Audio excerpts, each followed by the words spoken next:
Magandang hapon, ngayon po ay araw na Miyerkules, November 15, 2023. Update po muli sa lagay ng panahon.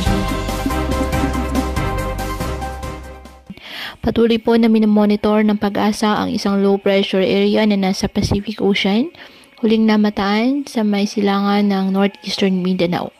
Wala pa rin itong epekto sa lagay ng ating panahon ngayong araw.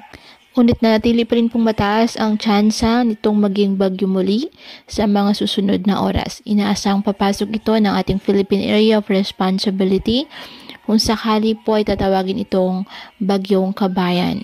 Sa ngayon, apektado pa rin po ng shoreline ang Southern Luzon at hanging amihan naman ang umiiral sa Northern at Central Luzon.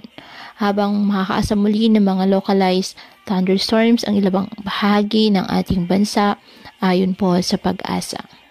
Dahil pa rin po sa amihan, maalon at delikado pa rin po ang pumalaot sa mga dagat po na sakop ng Ilocos Provinces, Cagayan Valley Region, Aurora at silang baybayin ng Quezon, Bicol Region at Samar Islands.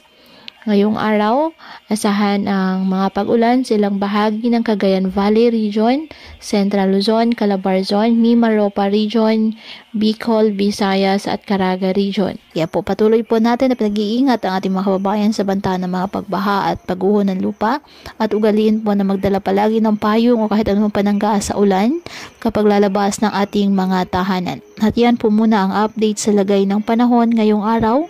Muli patuloy po tayo na mag-ingat at palaging tandaan, God loves you. Stay safe and God bless you.